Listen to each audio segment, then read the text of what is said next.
Yay! I found there was a hidden go live button that I saw, and I clicked that, and it skipped the last, like 2 minutes of the timer.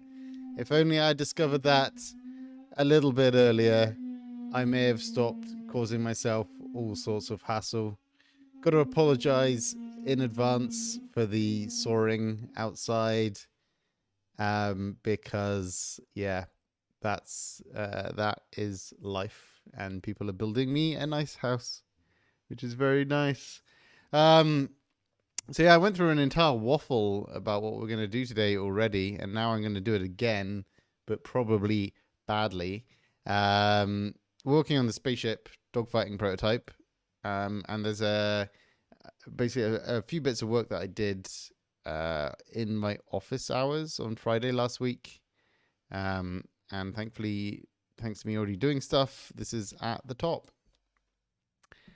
So I did a couple of things. There's particles now for space, which is very useful because it lets you see what's going on, and you got a much better sense of orientation when you lose track of other objects because you're moving relative to the starfield in the background.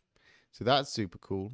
We also have some dust particles, which at the moment are appearing very, very briefly. There you go. There was some. And that's my fault because I was just playing about with them. I'll do a demo of them working properly but hackily in a second. The things I want to do today is basically making these dust particles into a real thing because they add a lot to the feeling of motion. You can see how much better at like flying it is already when you have the starfield there. And also work a bit on the flight dynamics, just talk about like what an arcade model is and how we're going to implement that, and maybe also implement crashing into stuff. No, I think the next thing we'll implement after this is lasers. But one of the other things I did is we have this spaceship model, and I basically removed that locally so you can no longer see it. If I edit the game, we can pop back out and see that it's just the cockpit view now.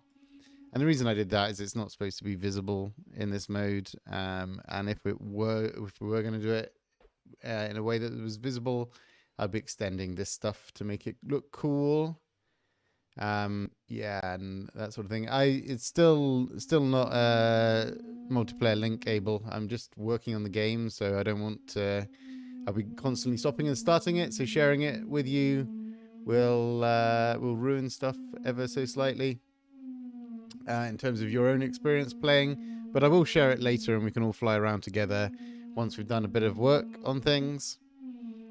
So the starfield is like implemented in the lamest way humanly possible. And that is that we have this particle cloud script on the ship. And every 4 seconds right now, it's going to spawn a particle cloud template at a distance of 500 units in front of the ship. And if we play and we pause, we can see one of the particles here. And all this has on it is a particle system, has collision on it for no good reason, so let's get rid of that. And this is just a particle that has like a radius of 1,000 essentially. So that's fairly big, but it's just going in front of the camera and you fly through it. And the reason we need to do it as a separate entity right now is that the GPU particles, the thing that lets us have loads and loads of particles that are just updated on your GPU, is local in terms of its coordinate system to the entity. So if we had it directly attached to the camera or the ship, they would move with the camera and the ship. So we need to drop them on an entity in space so that we can fly through them and witness them go past us. And so that's the reason why things are that way, but we'll just get rid of that collision thing there, so it's not going into the collision system. And so if we update our particles so they're spawned more quickly every 1/10 of a second, so a lot more quickly, and we save that, Then when we play the game, we get way more of a feeling of flying through space, because we can see all the purple particles there, orange particles that are flying away underneath this ship, that are spawning in the clouds in front of us.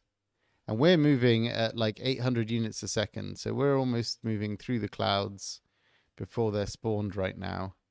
And these things are being deleted after a little while. But you can see, like, whilst we're going quickly, this feels pretty good. Like, you know, space dust is flying past us. That's kind of like what we want with this sort of feeling. And you get the same feeling of turning. Like the particles actually work totally correctly for that as well.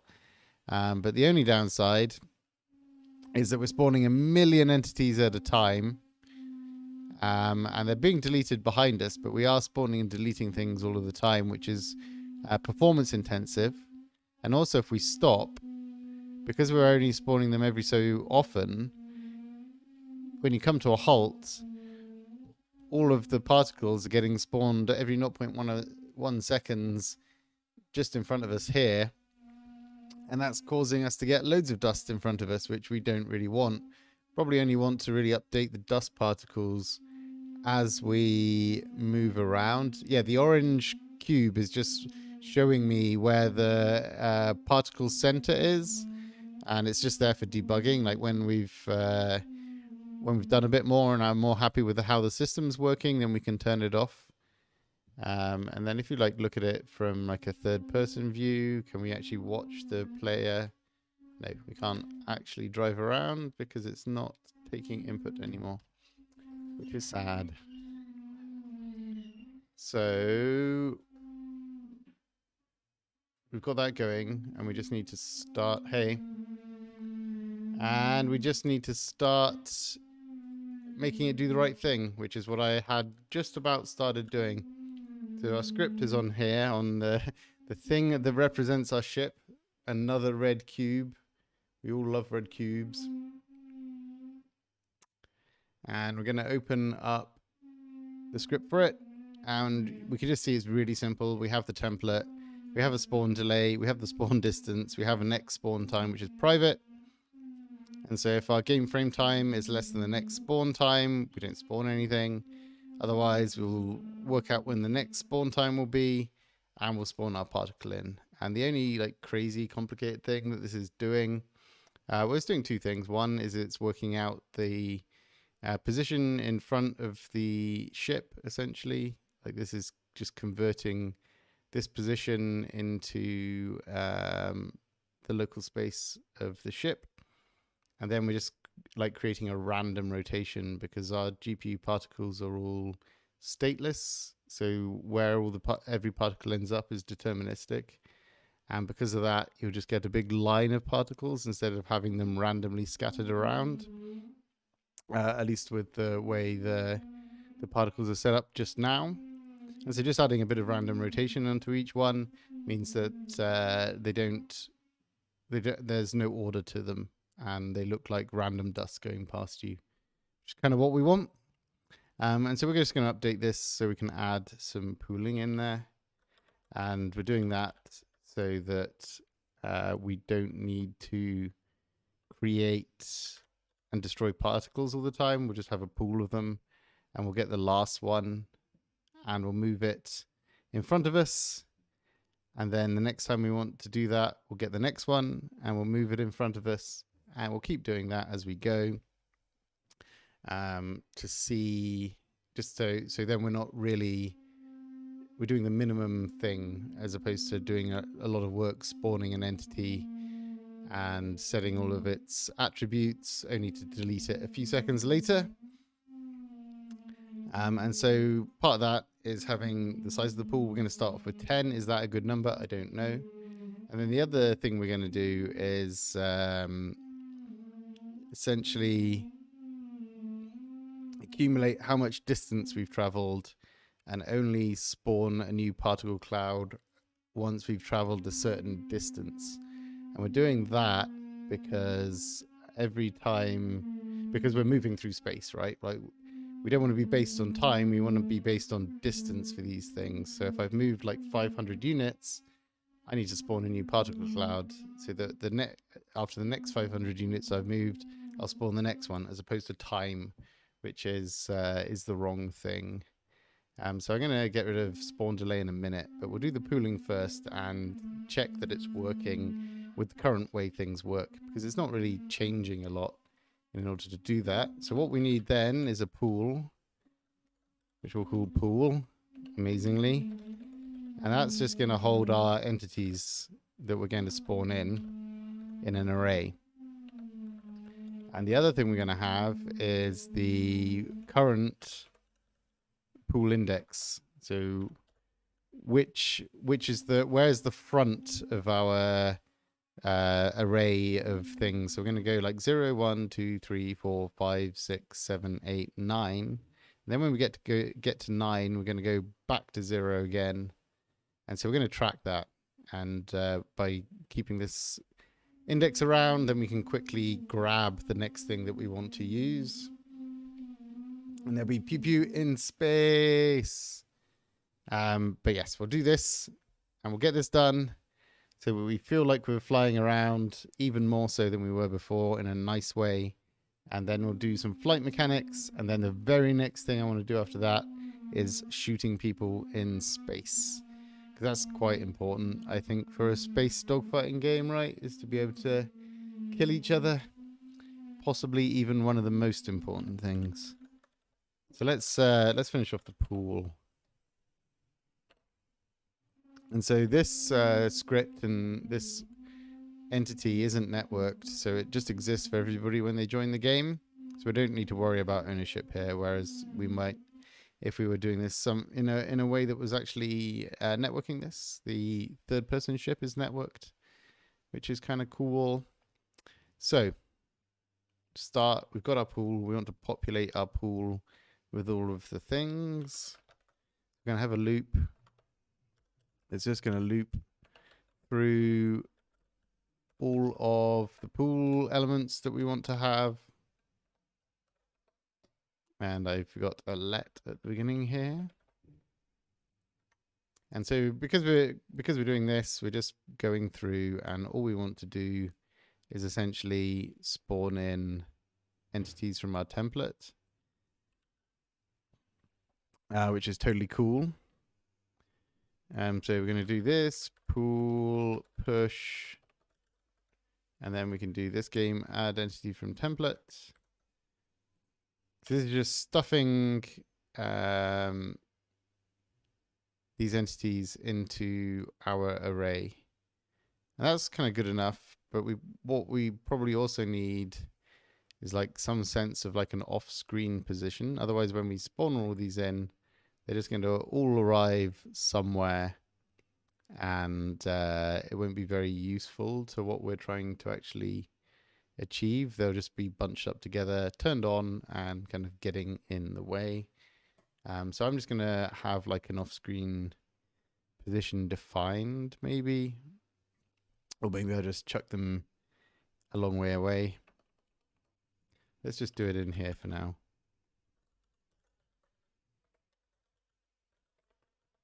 So for example, we can chuck them 10,000 units away on the x-axis. That might be good, that might be bad. It's probably fine for what we're doing right now. And so we have that off-screen position, and we just want to set that position here when we spawn things in.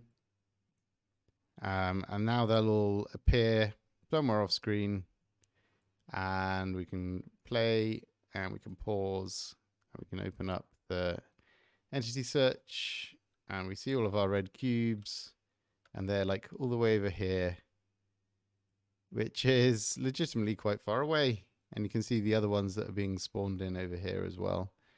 You know, this might not be far enough away, but because this is just dust and the player's inside and can't see them, they'll drive and fly out, and we'll start using them immediately. And we'll probably only have enough to do a few things, so it won't be an actual issue. as we go along. So that should be cool. But we're doing the bad thing right now, which is we're manually destroying these after a certain amount of time has gone past. So we want to remove this script and just open up our F3 menu whilst finding the one that we removed the script from. Oh no, there we go. And we just want to update the template from the entity because we don't want that script on it anymore, basically. So if we stop and we play again, they'll spawn in and never get removed. So that part of our pool is working. And then we want to write a function that is going to do the equivalent of add entity from template, but for our particles. So we can just do that down here, so we can keep those together. And we could call it spawn, or like, is it move or spawn? Are we spawning it really? Like, I guess, yeah. Get next particles. And that's just going to be like this, and it's going to give us back an entity. And so that's pretty simple. I mean, we could even give it the position and rotation and have it set it.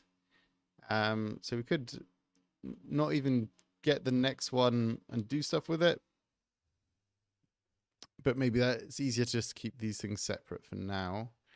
And so we've got our pool index, and we've already set our pool index to be 0. So we'll assume that the pool index is actually always pointing at the next thing. And so what we want to do is get our return value, which is going to be the pool at this.pool index. So we're grabbing the return value out immediately, and then we need to work out what the next pool index is. Hello, I would try and pronounce your name, but I don't think I can. If you want to tell me what it is, then I'll say hi to you by name, because that is a long name and in a language I don't understand. So sorry about that. If you've got a short name or like a Discord name and that sort of thing, I can say hi. Yeah, we've got the return value out. We want to move the pool index along. So what we can do is do this dot pool index plus equals 1. And that works for the first 10 times we call this. So we go 0, 1, 2, 3, 4, 5, 6, 7, 8, 9, then 10. And by the time we get to 10, we'll be off the end of the array. So what we actually want to do is add on 1, but loop when we get to 10 as our actual value back to 0.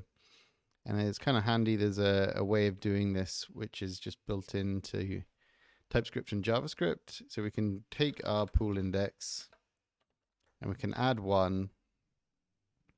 And then we can use what's known as the Modulo Operator, which is a % symbol. And then we can do it for the pool length. In our case, we know our pool length is 10 because we've added 10 elements to it. And the modulo operator is, let me look this up. It's called the remainder operator in JavaScript. So the way it works is if you give it 2 values, it's going to give you the remainder of dividing through by that amount. So 13 divided by 5 is 2 with 3 remaining. And like 4 divided by 2 is 2 with nothing remaining. So it's really useful for this sort of like math where you want something to loop. And actually, if you have like a floating point number, it'll give you the answer in floating point, like with all the decimal places and everything to it. And you can kind of see for some other languages, it works a bit differently.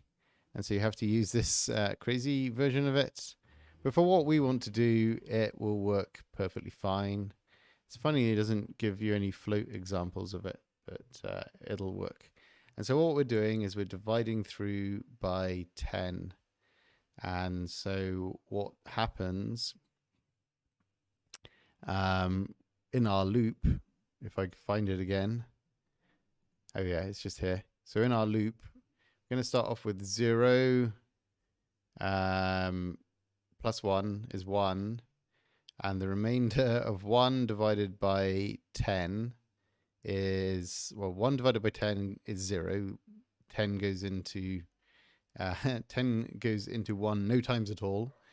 But the remainder is 1, so it'll give us 1. So all the way through our loop, we go 0, 1, 2, 3, 4, 5, 6, 7, 8, 9. And then the next one will be 10. And 10 divides by 10 exactly 1 times with 0 as the remainder. So it will give us 0 out at the end, which is what we want. It's kind of like super handy. And it's a weird thing for maths because you don't really think about remainders anymore after a while when you're doing things. Because like if I get the like calculator up and you do like 1 divided by 10, most people is 0.1 because we go straight to the decimal place. But because we're not doing that, because we're just doing it for the integer values, the 0, 1, 2, 3, 4, 5, 6, 7, 8, 9, and then 10, we're thinking about the remainder that's left behind. So like 13 divided by 10 is no longer 1.3. It goes, because it does go 1.3 times, right? Because 3 is 3 through 10. But like way back in the, like even primary school, when you were a young kid, you probably did like 10 goes in 1 time with 3 left over at the end. And that's basically the maths that we're doing now. It's stuff that you learn and then almost immediately forget, but it is somehow useful for game development. And we're just going to return the return value out. Could do this the other way around and take 1 away, maybe from the, well, yeah, we could make it more complicated, but we won't. And so what we just need to do now is have the entity of particles is equal to this get next particles, and that'll get us our entity that we want. And then we can do particles dot position dot what, sorry, particles dot world transform dot position, can copy position, and our rotation can copy rotation. And now we're no longer spawning particles every single time we want to spawn a new one of these things. In fact, we'll only do it 10 times, and then we'll loop back around again and move the 1 at the beginning. So like, does this work? How will we know? Let's log out in here our pool index, and we can watch that going around just to prove to people that it's doing the right thing, and myself. And then we'll, yeah, we did stop the game. Let's go back here, get our particles, and make our spawn delay something slightly less crazy. So every 1 second we'll spawn something. We'll save the game just because it's good practice. And then play again and actually go into the game itself. And so if we look at our console, bring up the dev console, we can see it went 1, 2, 3, 4, 5, 6, 7, 8, 9, 0, 1, 2, 3, 4, 5, 6, 7, 8, 9, 0. And it'll just loop round and round and round and round and round. And so what we've actually built there in a really basic form is something called a ring buffer. So we just have an array of all of our values, and we want to go around it and around it and around it and around it and around it. And it's actually a really useful kind of like primitive to know about. And you can see all of the particles in front of us. And if we fly around a bit, updating every second, so it's not quite quick enough to keep up with us, but we can see the particles being created behind us. And if we're quick and we pause the game, we can find the 10 particles and find out where they are, and maybe be able to see them behind the ship. So we can see them. Our ship is flying this way, and we can see that we've got that one there. We've got one behind us. We've got one back here. But this one we're just about to come up to. We've got one that's just been spawned in front of us. And we're just reusing those 10 particles. And if we fly further back, you can even see like the little snake of where we've been.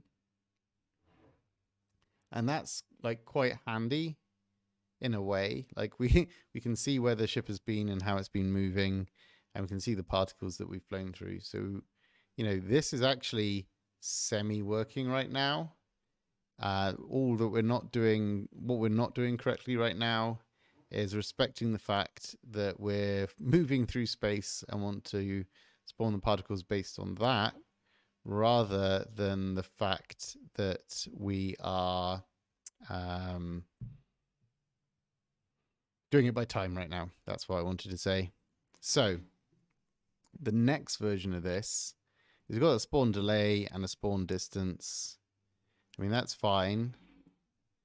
Probably what we want to have is still the spawn distance, but we'll change that, the meaning of it. Right now it was like how far in front were we going to spawn, and so we'll just have a different value for that. Like we can call it Z offset, because we're offsetting on the Z axis relative to how we're flying along, so in front of us basically. Or we could say forward offset, because that will make more sense to people. And we have 500 at the moment. And I guess our spawn distance should be every 500. Let's start off just doing that. And so we don't want to do this spawn time stuff.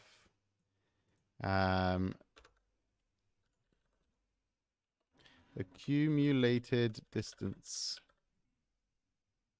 is 0. And we also want to have last position. And that's going to be a vector 3. So what we're going to do is every single frame we come in here and we want to find out where our spaceship is, and we want to find out how far it was to the last place we were at. The laser kills the other ships, right? Yeah, absolutely. Lasers will kill the other ships. It's going to be dogfighting, so it'll be fun to fly around and try and chase each other and shoot each other. So the lasers are going to move through space with a little bit of speed, and you'll be able to see them disappear off and all of that sort of thing. So we've got all this stuff in here which we don't need anymore. So the first thing we should do is make sure that we're storing out the last position where the ship was last time we came into this. So the last position is going to be this.entity.worldTransform.position. And we in fact don't want to do this because we've already created one of these. It can copy it. And that way we're not creating lots and lots of vector 3s by doing that, or accidentally grabbing this one exactly and then risking changing it. So we can do that there, but we want to make sure we use the last position from the previous frame. And also we want to make sure we set it correctly here as well, because if we don't set it correctly in start, it'll be 0, and our first distance will be very large. Is that a problem? I don't think that is a problem, actually. Otherwise, you'll have to special case spawning of the first set of particles as well. So we'll save that. And so what we want to do, I've spelled accumulated distance, is work out what that distance is, and that's nice and easy to do. We can do this frame distance, and that is this dot last position distance to our current position when we went into this frame, because presumably during this we'll have been moved along, and if not, we will have been moved along afterwards, and so by the time we get round again, this will be a different distance. And so this is going to be a small number, and we want to keep track of that small number over time. So we want to do the accumulated distance plus the distance we moved this frame. And then we can just have a quick statement like we had last time, basically saying if this dot accumulated distance is less than, hold on, there's an extra bracket there, is less than this dot spawn distance, then we want to return. We don't want to spawn anything until we've moved a certain amount of space. And we actually want that to happen like this. So we're always doing this check every single frame. And then once we have gone enough distance that we want to spawn things in, well, we have our spawn logic just here. And we also need to reset our accumulated distance back to 0 again, because we've spawned something in. We need to start counting up that distance again. So does this work? That is the next important question. So if we stop the game and play the game, go back here, I think we can see some dust. And I start moving forwards. One spawned in, another one spawned in. So now you can see that as we fly along, the dust is actually getting spawned in.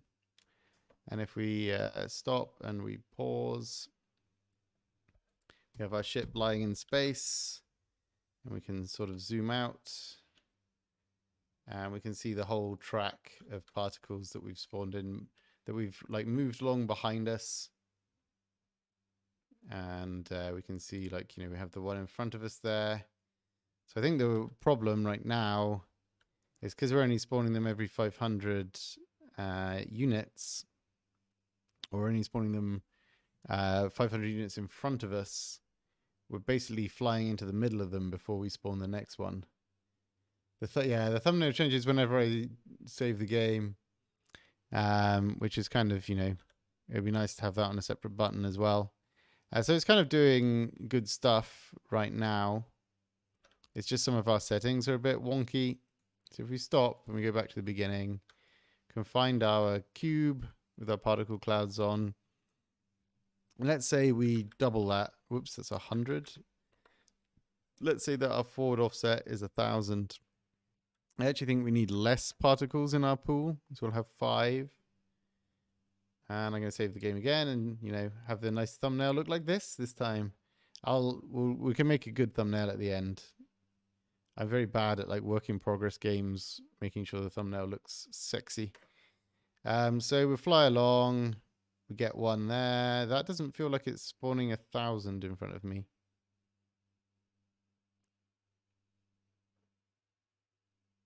That feels like it's still doing 500. So let's stop.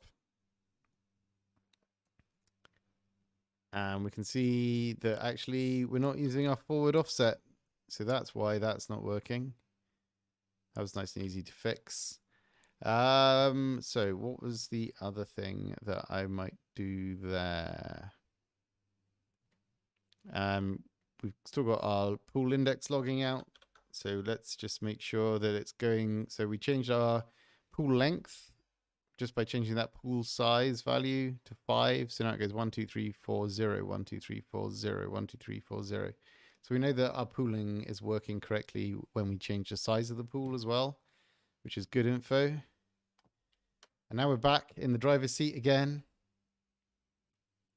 And we'll fly forwards, and we can see things are getting spawned further in front of us. And we're constantly getting particles go past us. But as we slow down, they don't get spawned in again. They're sat there being dust.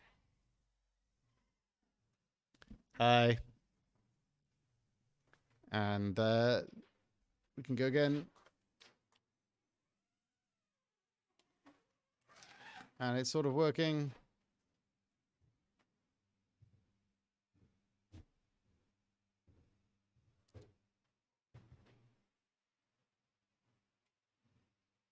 So I think probably the problem with this right now is it's still, you know, it still needs to be further away, basically. And so we can get rid of this. We would like it to go even further forwards because you can still see the particles popping in.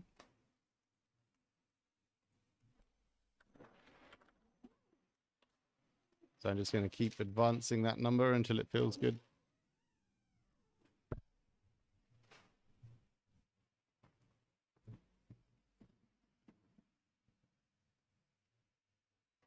Okay, so I know what's happening as well. So our particle cloud's quite big. So when we spawn it in, it's coming back quite a long way as well. So let's draw that out. I've got paint here. So our particles are like this, and they're 1,000 units across.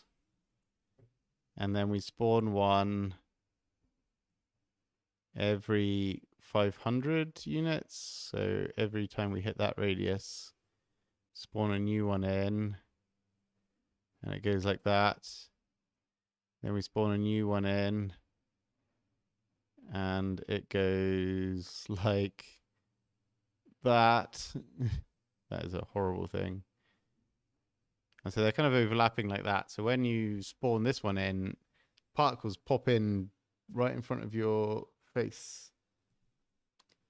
And that is not great for knowing what the heck's going on.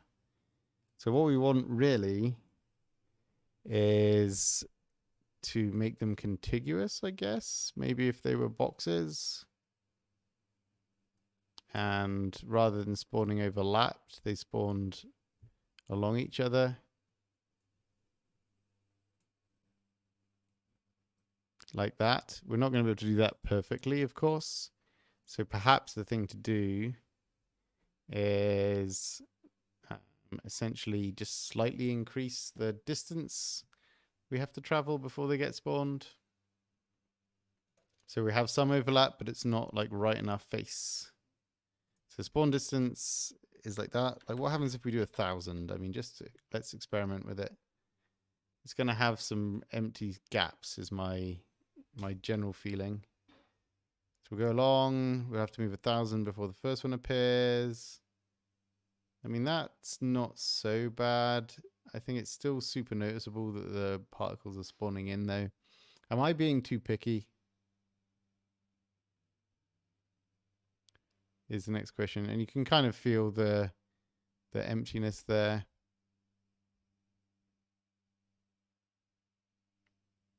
Like you can feel the particles arriving.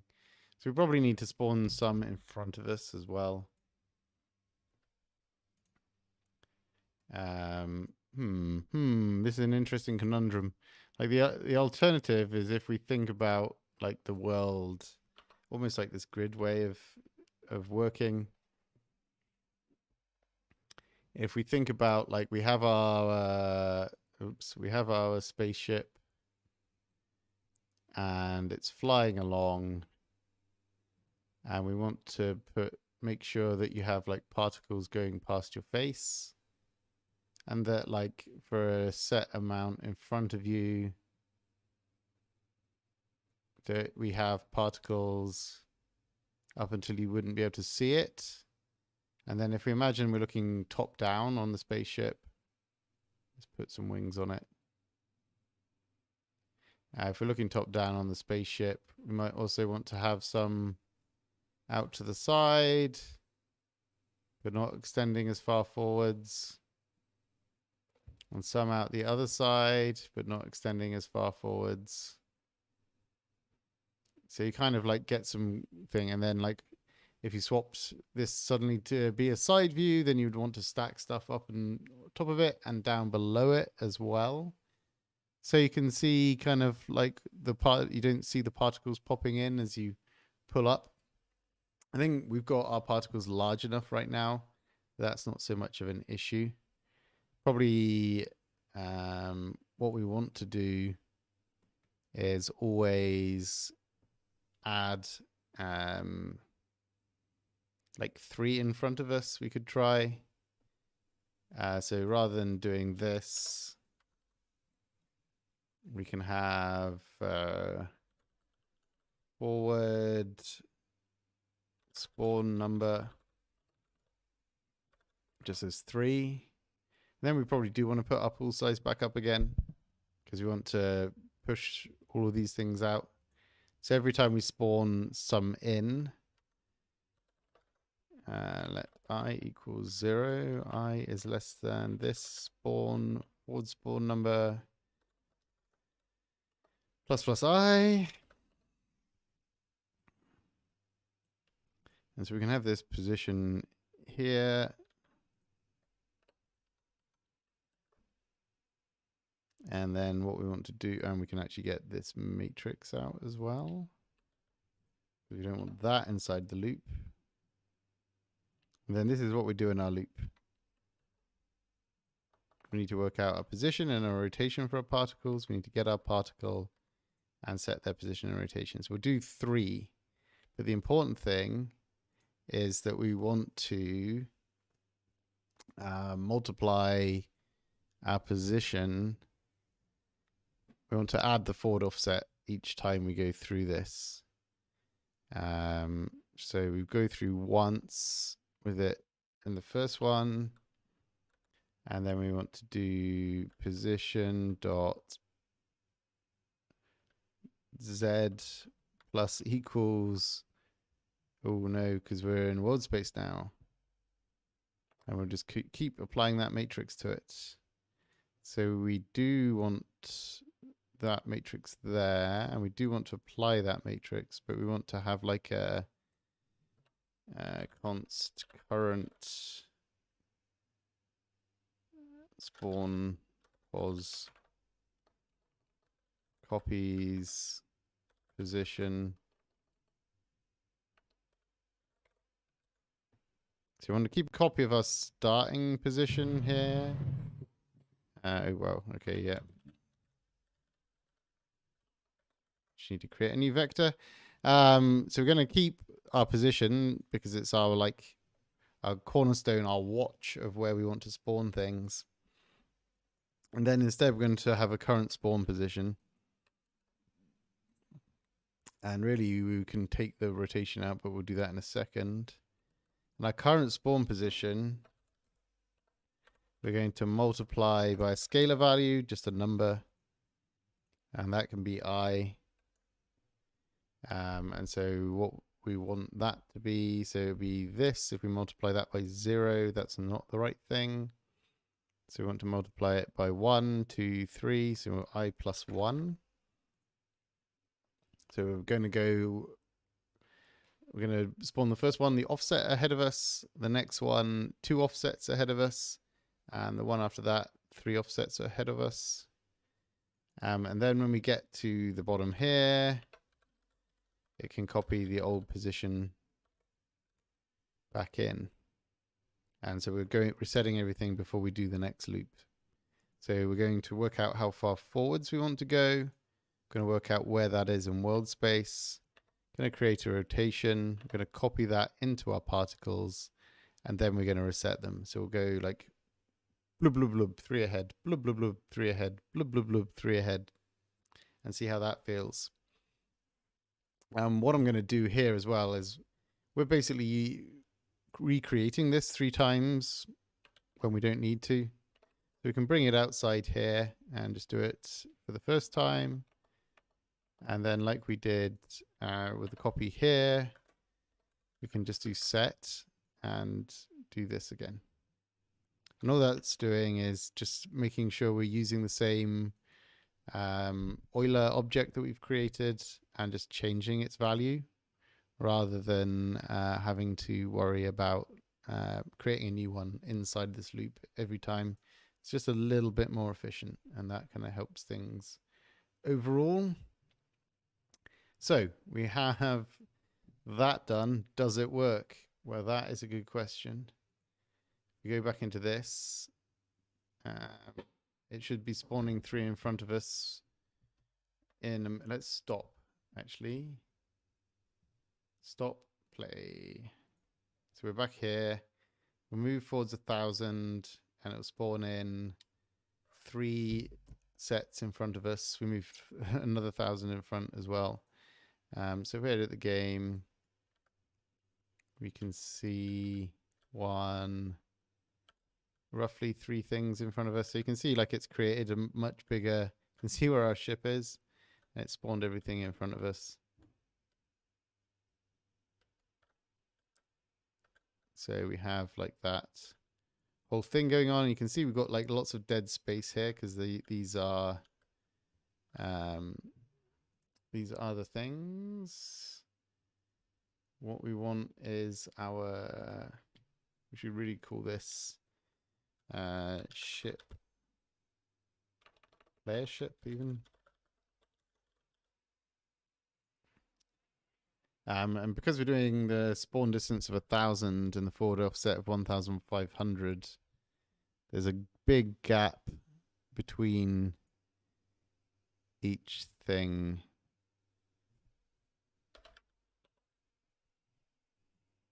Forward offset of 1,500, and there is 1,000 across.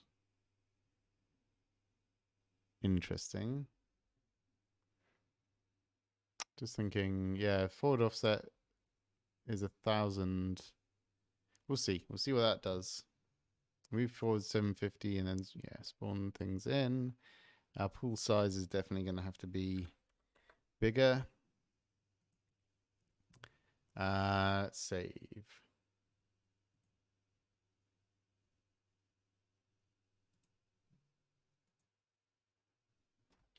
So fly forwards, we move forward 750, we get a new one put in. We fly into these particles. I'm making the same mistake again that I did before. So this is why we need that gridded approach. Because we're flying forwards and we overlap now. And you can see we just add more and more particles in front of us, which looks kind of trippy now when we're flying forwards. And then you can see as we go forwards, it sort of splats things into the distance.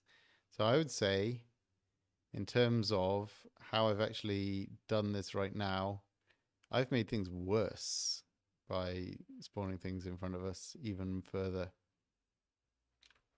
So that's an interesting observation. We've gone backwards. So we have our scripts here. So let's get rid of all of that we just did. Whoops. Because it's a failed experiment. Basically, you don't want to, if there's stuff already in that position, you don't want to do it. Back, back, back, back, back, back, back, back, back, back, back, back, back, back. Back, and then I can just delete this. That was cool. That was a fun experiment to see if it just fixed our issue immediately, but it didn't. And so what we need to do is this more complicated version. So you can imagine that that basically we have a grid in the world. And when we spawn particles in, we want to spawn them in on a grid position. So this moves forwards like a certain amount of distance. And we want to spawn a new set of particles in. We want to know like which of these already has particles in it. So if we pretend like this one already has particles in it, this one already has particles in it.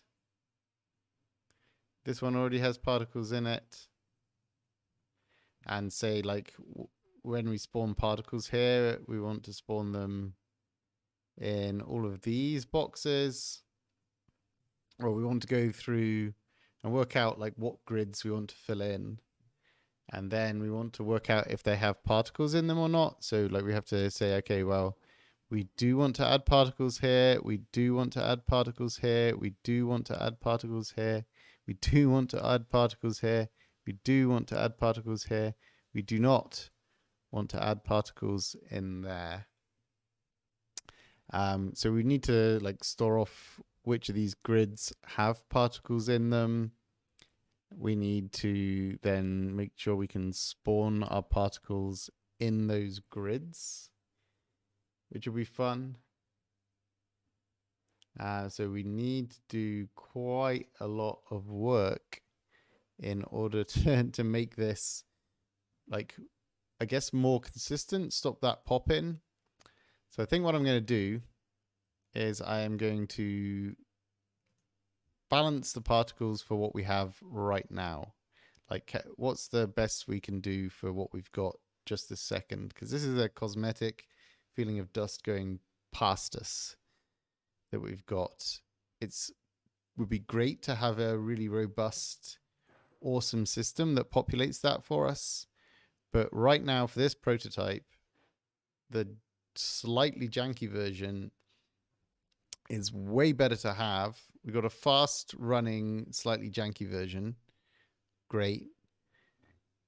We can come back when we're on the phase of polishing things and implement our grid version of this, which will be much more straightforward at that point, because we may have already built something grid related that we actually needed for the game, which we don't right now. Right. What we know is that we are doing this based on the accumulated distance. That's great. Got our spawn distance as 750.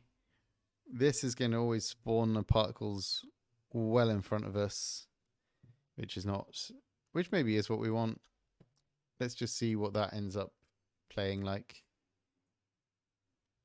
So right now we're not spawning them on the first run through, which is interesting. So we come through. I mean, that's not terrible.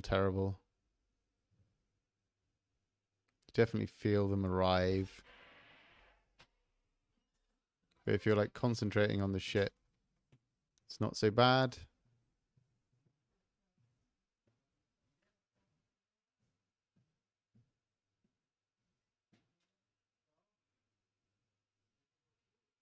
And you can see where you've been. That is kind of bad. So we've got too much of a trail.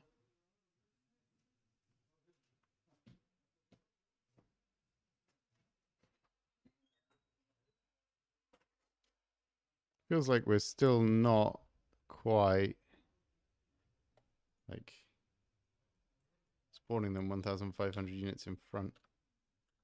Ugh, why is that inside the ship? There's one.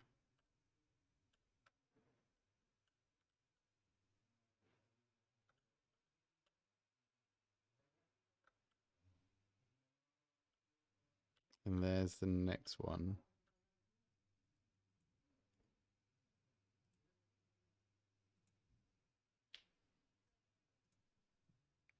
And this claims it's doing forward offset of 1,500. We are using the forward offset here. And we are copying the position and rotation in there. So we want to reduce the pool size. And it is doing it on the spawn distance. So every 750, maybe 1,000 is the radius of it then. That would be interesting. Let's make that 3,000. Ooh, that's 300.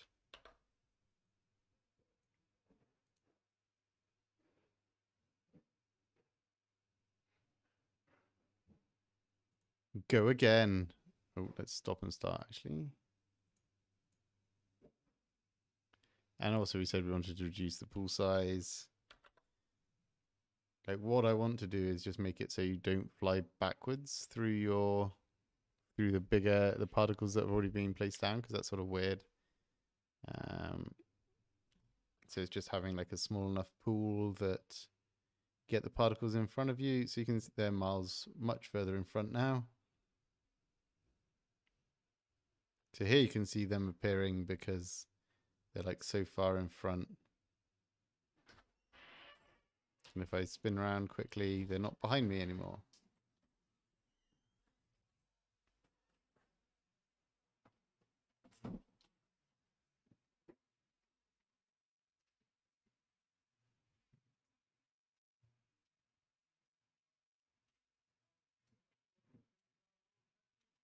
Interesting. Do they? Yeah, they maybe just.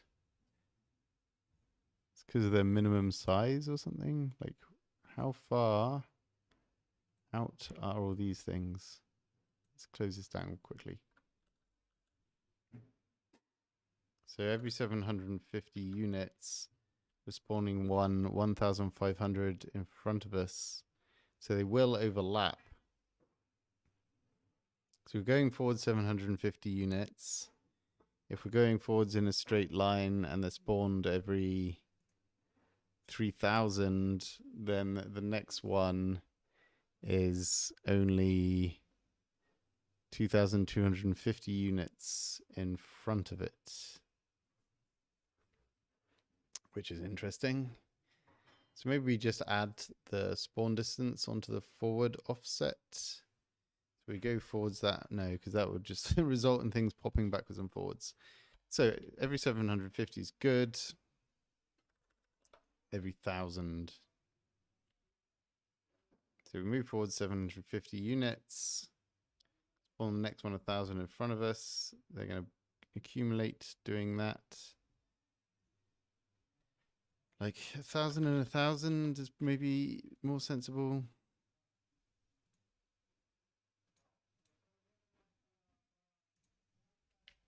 So we fly forwards. Yeah, okay, that's much better. So they're appearing, but it's like not super terrible. It's one of those things that when you actually start turning, you don't notice anymore. And then you do notice it when you're flying forwards, because you get to that one and the next one appears.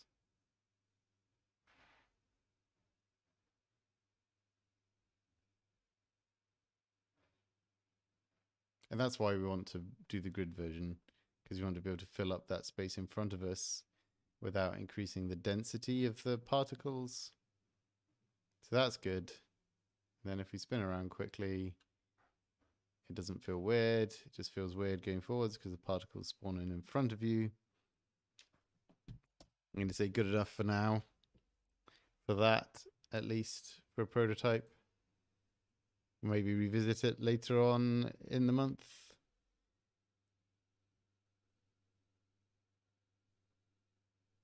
Yay, Work John. Welcome back, Work John. Right. Particles done, flight dynamics go. So, flight dynamics wise, we have our craft controller and we have value for thrust, which is just an acceleration. Let's use paint and we'll draw. So one thing we talked about last time is that space dogfighting games are really World War II dogfighting games. So that is a big wing. So you've got a plane and it has a propeller on the end. And the propeller spins and it provides thrust, which is an acceleration forwards. And then the missing component is drag, providing an acceleration back in the direction of velocity. There's also lift, which we're kind of ignoring. And then there's also drag from lift as well, which adds into this acceleration. And on top of that, the wing can be tilted up it's called angle of attack to the direction things are going in. So really the whole plane's body and everything is also causing more drag, and the angle's a sort of weird one like this almost, or like this, I guess, depending on how you're oriented. And so for our model right now, for our spaceship, we just have, oh, that is not the right thing. We just have thrust. So our spaceship is kind of like this shaped. We're the wing. And so right now we have thrust, which is an acceleration. And we kind of want to model drag without modeling drag. So one way you could do it is to just do the normal, like we could have a force, like the engine provides thrust, and we have we decide like how much drag our craft creates, and then we calculate those things as that drag as a force, and we use the mass of the ship to calculate an acceleration, and that's the overall acceleration of things. But that has a load of issues with it, not least that because we're calculating drag, and drag is dependent on velocity, it becomes kind of unstable as frame rates vary. In particular, like slow frame rates can sometimes mean that you can't move at all because you have such a big change in velocity that causes a really large drag force, because usually drag is proportional to the square of the velocity. So you're multiplying the velocity by itself, and it gets large quite quickly, is what I'm trying to say. And so what we want to do is fake it, because we're making an arcade game and we don't want to worry about real physics and balancing real physics values. So if we think about it, what we're actually wanting to do is, over time, we want to accelerate. So like right now, our like if this is our ship's velocity and this is our ship's acceleration, our graph is like this. And it actually reaches a value here where it goes to 0. And if we look in our script, is there no max? Where's the max gone? We have a max speed defined here. So this value is max speed. And it goes like that. So we're already using like a really weird fake graph for things. So how about we carry on using a really weird fake graph for things? And we have an acceleration. And bearing in mind, we've got this graph thing we made for the pitch rate. We can do this in line segments. So maybe your acceleration is great up until here. And then it starts to drop off. And then it starts to drop off more steeply. And then for like the last little bit, it's like a line like this. I don't know if this is a good graph for it. But what this means is that as we get closer to our maximum speed defined here, we'll have a period where we accelerate really well. And then a period where we accelerate increasingly slowly, so we gather speed less quickly. And then it will go through an even longer period, even quicker, like slow down in acceleration before finally just tapering off to our max speed again. And maybe this like knock here is bad, and it should be something more like maybe just even going straight down there, like just have a 2-segment graph. And what does that mean? It means that like when we get to our maximum speed, that will be the maximum speed we reach. And it means that we'll have some feeling of drag. So we won't just increase to our maximum speed straight away. We'll get to a point where it starts to dip off and we start to feel that effects of drag there.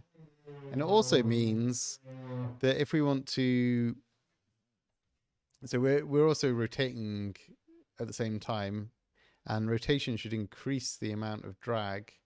And so we could utilize this same graph to look in, okay, what's the like,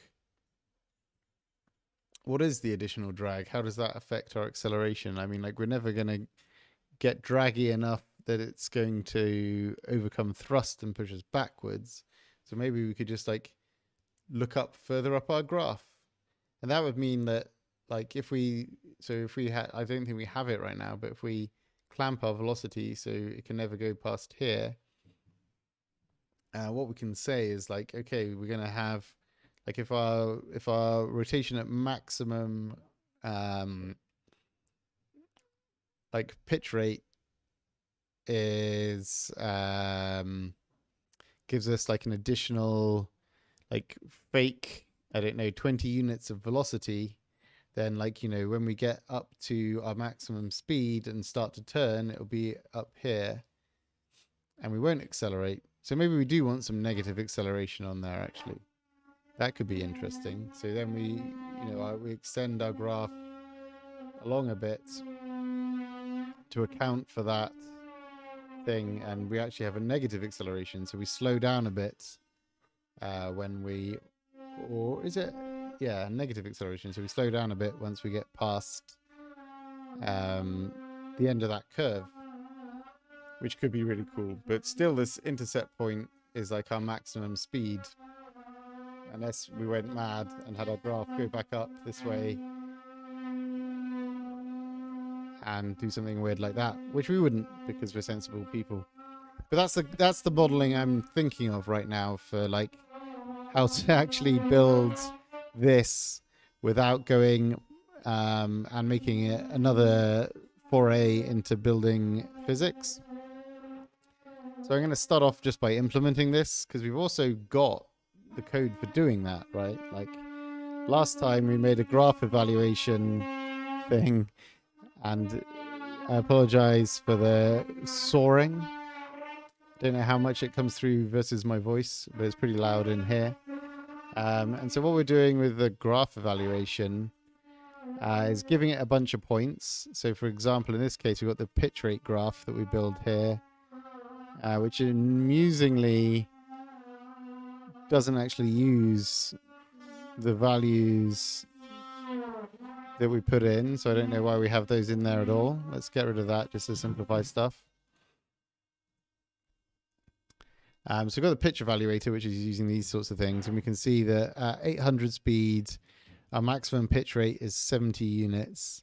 At 600 speed, or 70 degrees, at 600 speed, our maximum pitch rate is 90 units.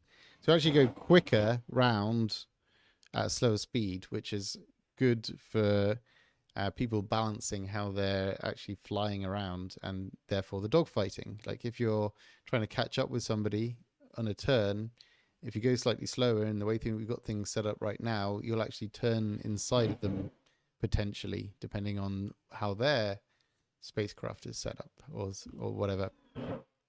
So the only thing I want to check is what happens when you go past the end. So this goes between the start and the end for each thing, and make sure that you aren't inside of it. And if it runs off the end, it'll return -1 right now, which is maybe not what we want. It should be like this, dot points dot this dot points dot this dot points dot length -1, so the ending last element, and dot y. So we're mapping how far through you were to the end. Basically, if you run through this entire thing and you don't get a value out, we'll give you the value of the very last point, which is way more sensible. It means then, like, if you're querying outside of the array or outside of the graph, you get the right answer. And I guess if the other one is like if the value is less than 0 as well. So we do if value is less than 0, then the return value is actually this dot points. Well, actually, yeah, it is going to be less than 0. So we'll do this basically here. Which will probably just give you start Y. So we don't need to do this version of it actually. So even better, that just shores up the, like, you know, if we make a mistake and go past the end, we won't get -1 out. And then we have the pitch evaluator here, which evaluates the pitch rate and sets our value here. So you want to build the same thing for acceleration. So private acceleration evaluator.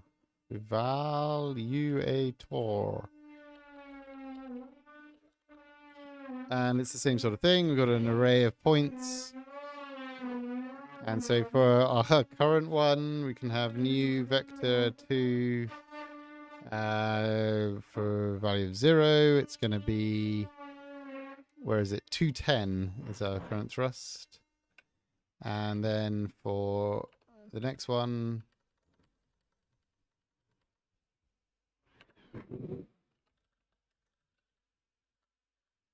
we're going to have a value of our max speed right now and have it as 0. And that's going to be linear between those two. So what we actually want is 3 points on our graph. I'm just trying to redo the current behavior that we have. So if it's like 799, it needs to stay to 210. So this is like super rough. Does it basically do what we want from before? Got a speedo. Let's have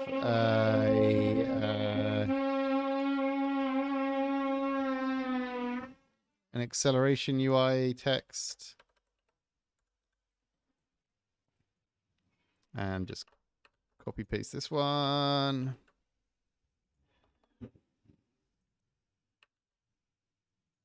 So we're logging all this information out.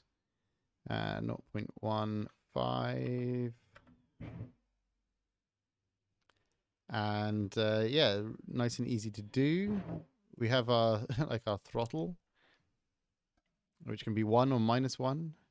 Because we're slowing down. So that's something that we need to take into account as well, which should do with this already.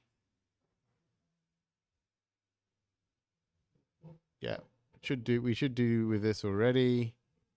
That means I'll think about that as we go through this.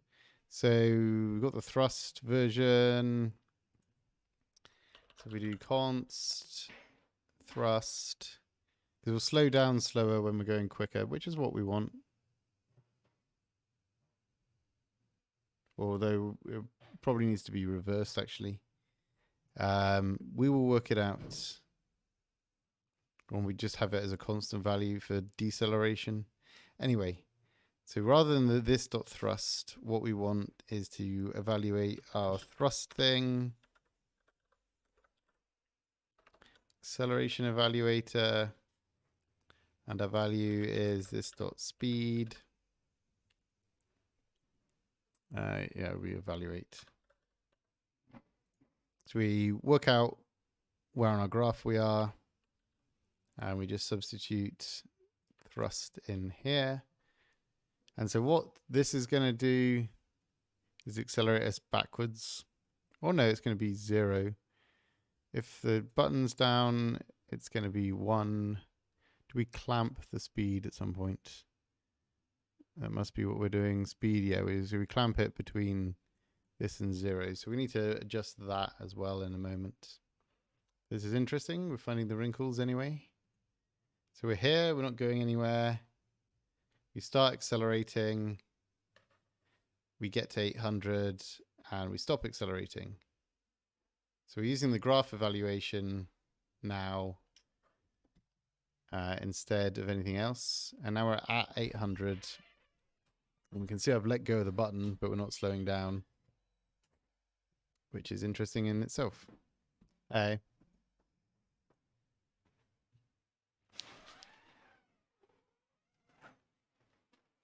this is just adding the throttle, thrust, and all that sort of thing on there. So let's log out or show our acceleration.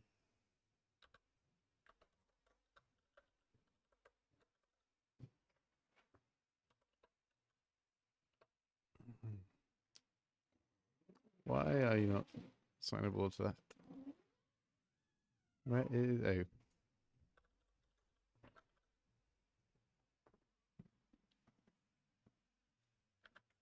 Let's have some extra numbers there. It'll be useful in a minute. And we've got everything on top of each other. So yeah, let's stop and start. So we can see our acceleration is actually 210 and it should be negative 210. So what we're doing is we're accelerating and then it drops to 0 when we get to there. And because it's 0, we'll never start decelerating again. And that's the bit I was worrying about like last time, is like, okay, why doesn't it decelerate us? And that's kind of annoying. So the reason it doesn't decelerate us is because we're getting to that value. And so we want to stop thrusting forwards, but we haven't considered about like the actual drag. We've kind of modeled drag so that we will counteract the thrust completely by the time we get up to that, but we're always assuming that thrust is happening like the entire time. So what we kind of need to build, and where this is getting complicated, is the opposite thing. We need to have like a, or maybe we just reverse what it is we're doing when we have like a drag acceleration curve against velocity. So before we were basically slowing down our acceleration, but if we have like a negative thing, are we just then building the wrong thing again? An interesting question. Let's look at the graph I drew over here.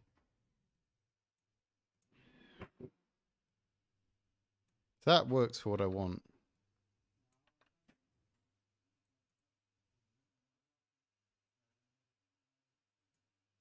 We can, yeah, let's get rid of this.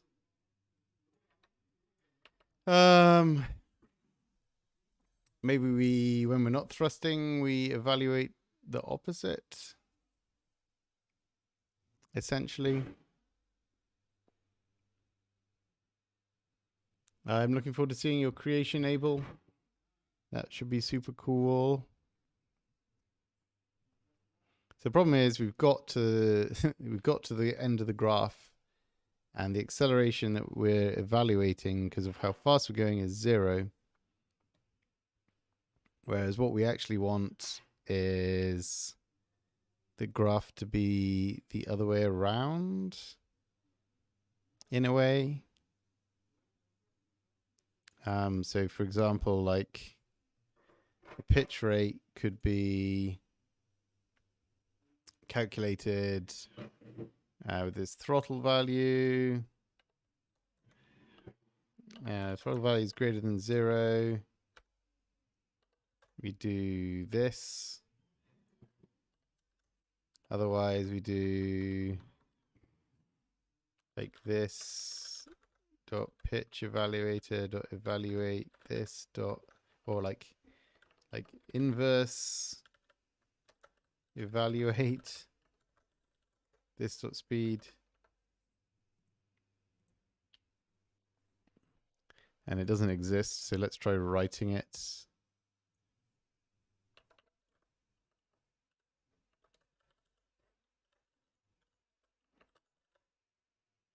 And our inverse evaluate takes in the value, which is a number, returns a number. And what we want to do is we want to flip our points. So we want like our inverse value is equal to the end, last point, minus our value. So if our value is 800 minus the value is 0 in our context of our graph right now, and then we return this dot evaluate inverse value. So now we'll get a value out. So when we get 800 out, instead of getting 800, we'll get the value for decelerating. I mean, what we could do is just split this into two curves, really, right? So we have like the acceleration when you're thrusting and the acceleration when you're not thrusting as two curves. That might be way more sensible. Yeah, if you tag made with DBB and you don't need to tag both, you could tag either. Like made with DBBs, maybe the better one to do. And like you could tag voxel art, or you could tag game dev. All of those sorts of things are like good things to tag. I think splitting it probably is the right thing to do, because then, you know, we could have like more drag when you're going quickly and still keep some sanity to like trying to balance things. But this is fine for right now. Maybe we'll do that. Well, yeah, we've got 25 minutes left. So we've got the acceleration evaluator, and it's going to do this inverse evaluate that we've just written to try things out. And we've stopped, and we'll start, and let's see how how it goes. So accelerating, gets to 0, we let go. Wow, why does it go from 70 to 20? That's funny. So the pitch rate's dependent on something else now.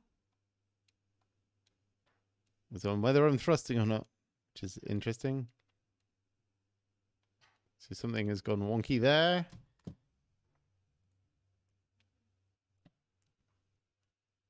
So we're calculating, where is it? Oh, I've added this to the wrong element. So it's working, it's just working for not the acceleration.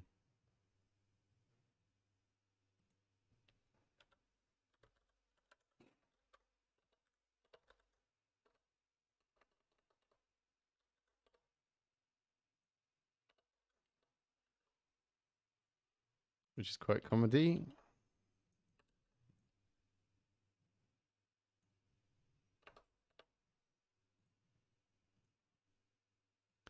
So hopefully this should work this time. It's 210. So now we slow down.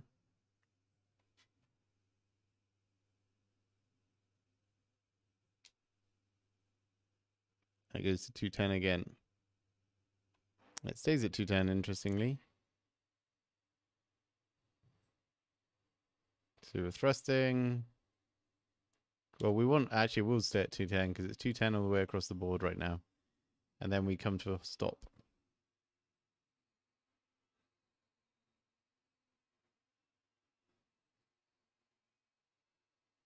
Wow. And so that's kind of fun. Will this game have a huge head that tries to eat you?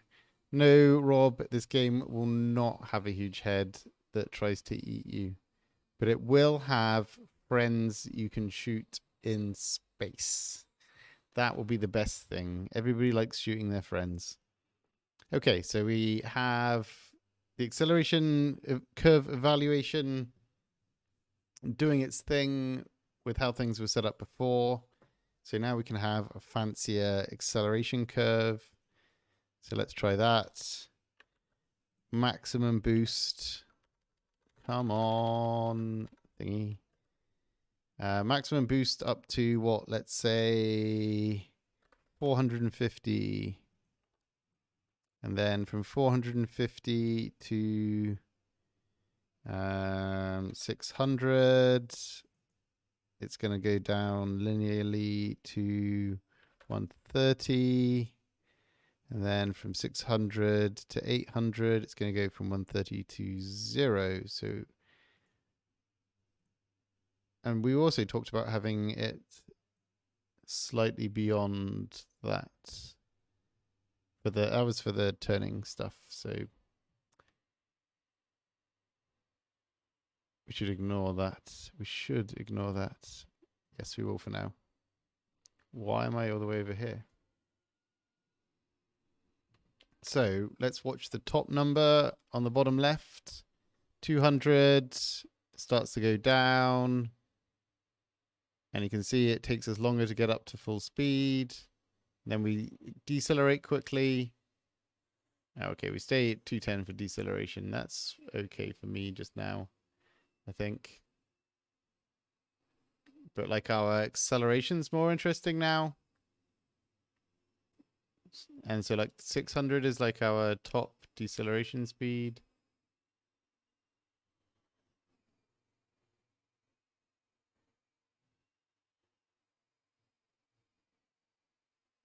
So why does that always evaluate to 210? Our inverse isn't inversing very well. So it's taking the last value, which is 800. No, it's looking at the wrong value. That's why it's not inversing very well.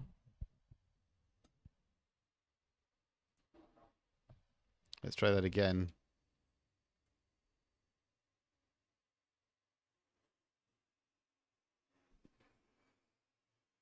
Perfect. So now we're accelerating, decelerating, getting up to top speed. And then if we face back round, we can let go and we'll slow down. We'll basically do the backwards thing and we'll eventually get to 0. So it's quite fun. We can actually use like the inverse of the thrusting curve as a like slowing down thing. And then it also feels a bit more like flying around in space now. Like what I want to have in a moment is a throttle that's a little less full on. So you can pick like, that'll be an interesting one actually. This is now currently throttle on, throttle off. And what would be nice is to have, I guess it just changes the acceleration amount.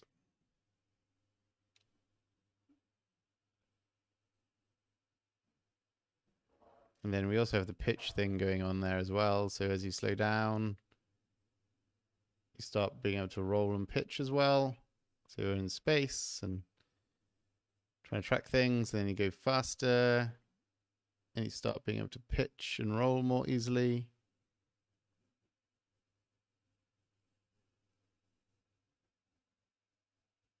I think that feels pretty good.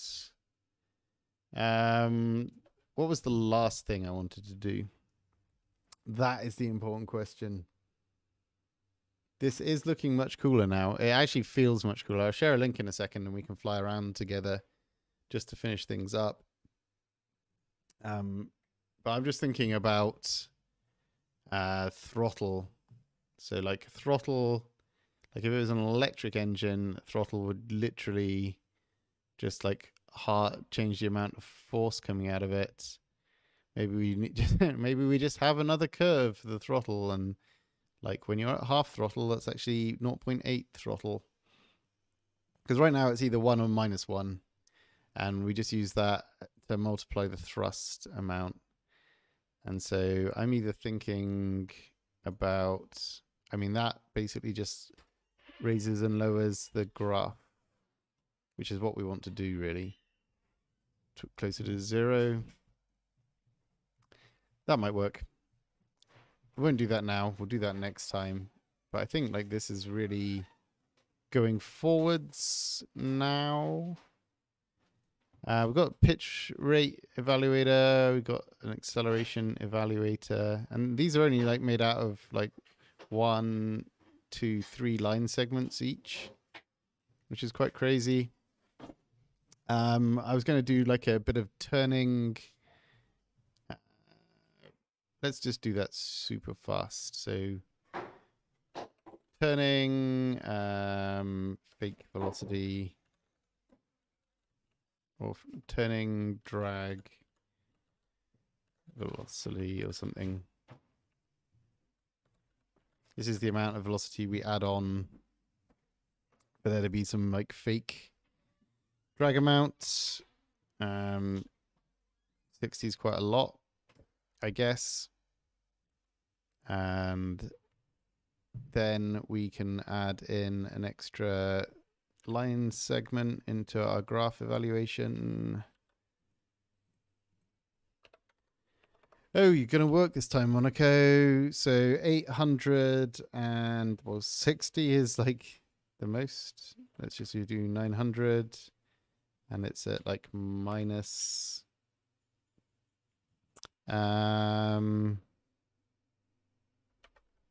minus 60. Don't know how that will feel. This is of course going to be interesting because we've got to do it in the right direction.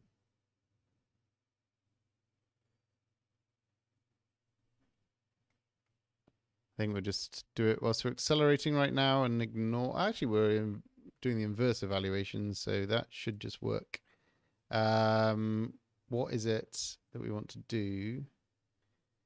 Well, basically, if we, yeah. So our speed is equal to this dot speed, and if stick dot x as an absolute value, and the same for stick.y. Well, no, just stick.y. Let's just do pitch for now. Rolling doesn't make a difference because we probably want to change how, like, we probably want that to be different. Speed plus equals this dot speed. What do we call it? Drag. Turning drag velocity is actually a speed. And that needs to be let. And then this just uses speed. I want to keep the pitch evaluator using the other speed thing, I think.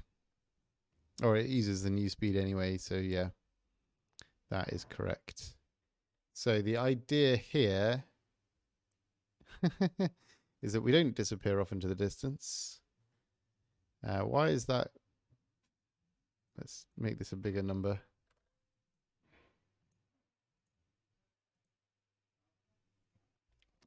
We have a minus number here. I don't know why. It's to do with what I've just done. And this goes down now. The acceleration goes down and then it pops back up again. Obviously, you need to make that a thing.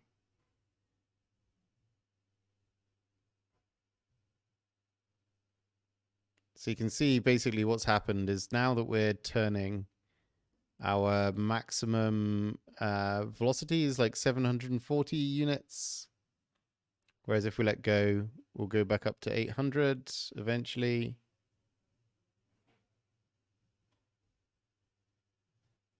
And then we'll start turning again and we'll lose that velocity quite quickly until we settle back down on 740.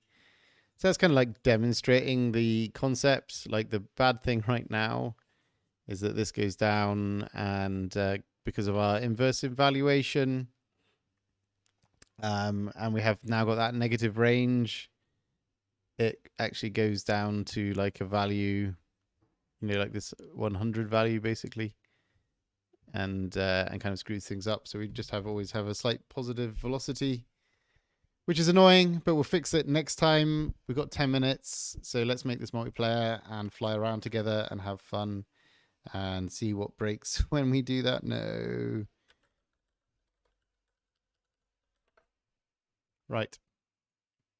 I'll chuck you this link in and come and fly with me.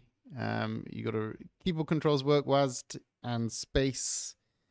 And if you got a joypad, it's so much more fun. Get a joypad. And we should still be able to see everybody. I'll fly off somewhere and see if anybody joins in. I'm by myself right now. Somebody come in and play with me. Anybody?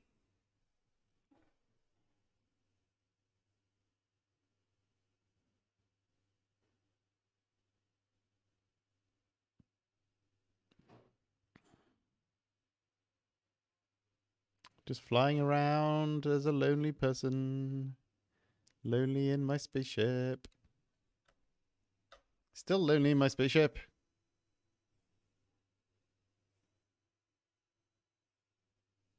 I would poke other people to come in. Oh, I see what's happened. Everybody's left. Left me by myself. Where are you, other spaceships?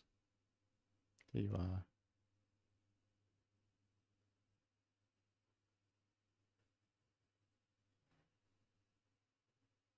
This is my zero physics, all graph version of doing physics.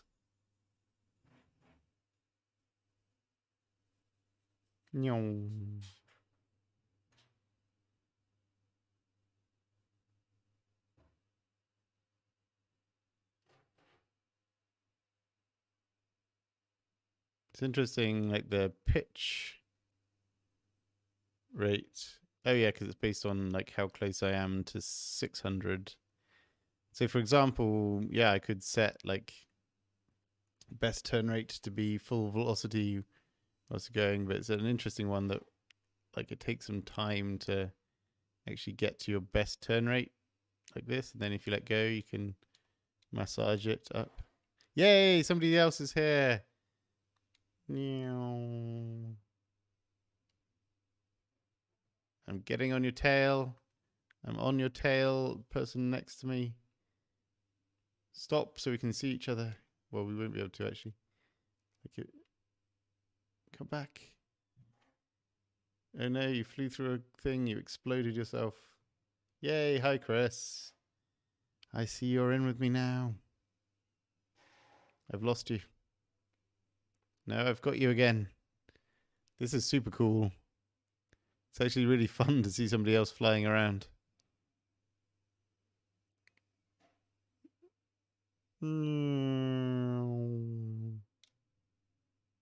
Yeah, we can't stop, unfortunately, because of the last change I made. But this is becoming a space dogfighting game quite quickly.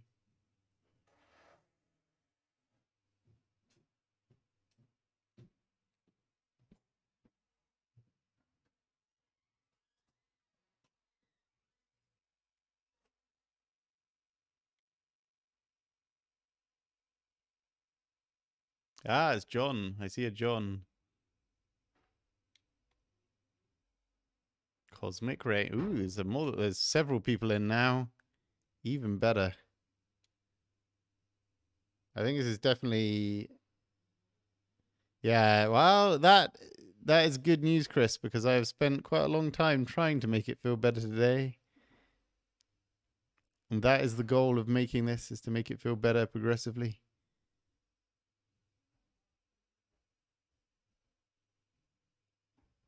It's so cool to see other people flying around, though.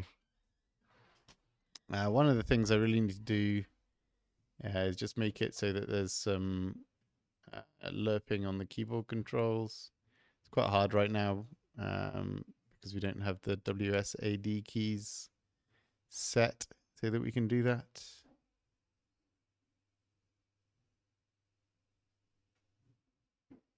I need to make these bigger if we want to fly into them carefully. Let's try that again. It'll be easier when there's like a sight. And when these are bigger, they definitely just need to be thicker for this speed and like rate of pitch. Try that again.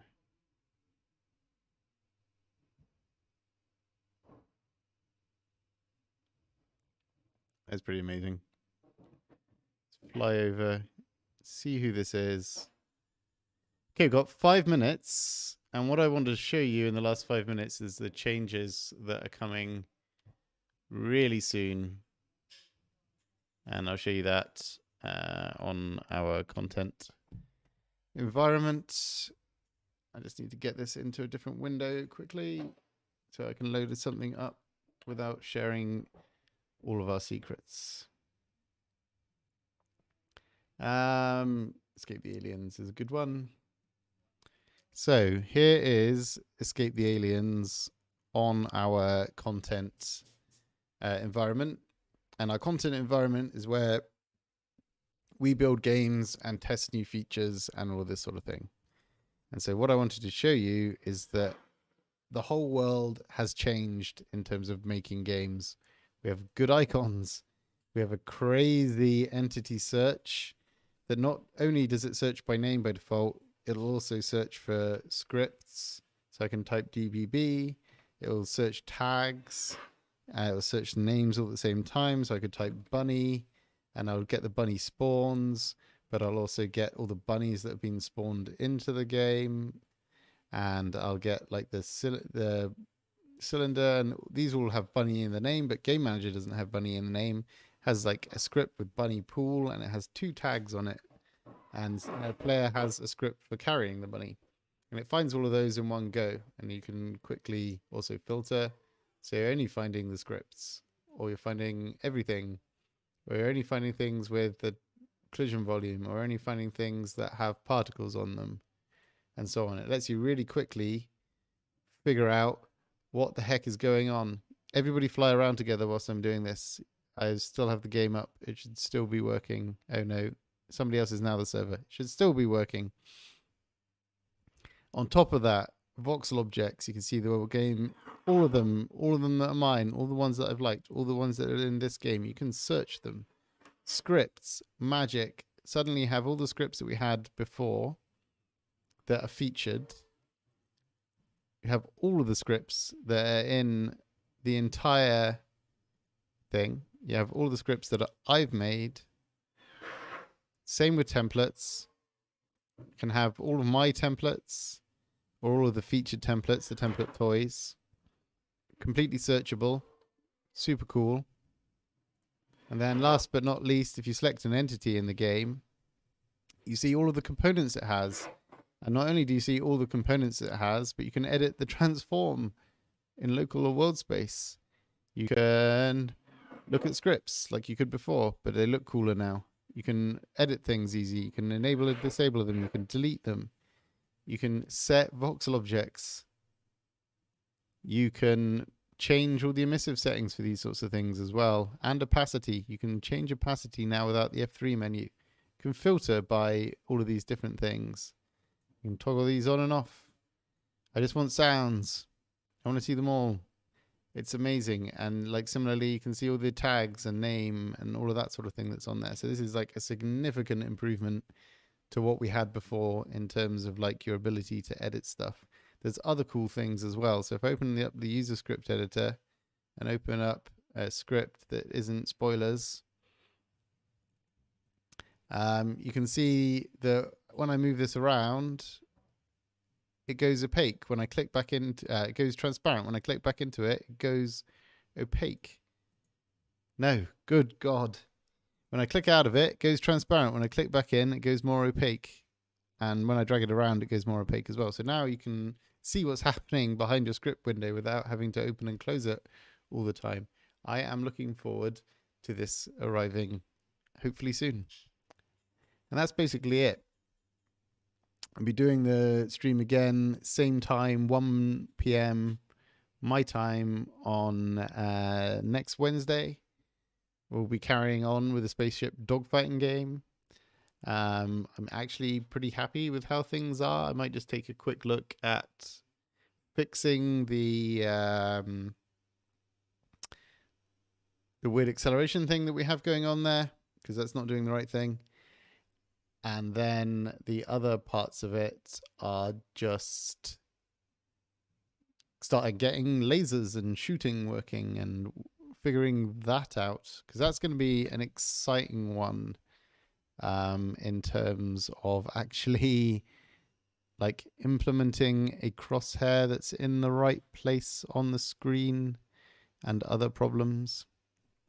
I have to work out how to align everything to some notional infinite point. It'd probably work out pretty easily, and I'll hack a solution in. But that is basically what's going to happen next time. Shooting, damaging the ship, exploding it, then we can explode each other at the end of the next stream. And we'll have made true the promise of making a spaceship dogfighting prototype. And then we only just need to make it like better and cooler and do more things, which will be nice. Anyway, thank you for watching and see you next time.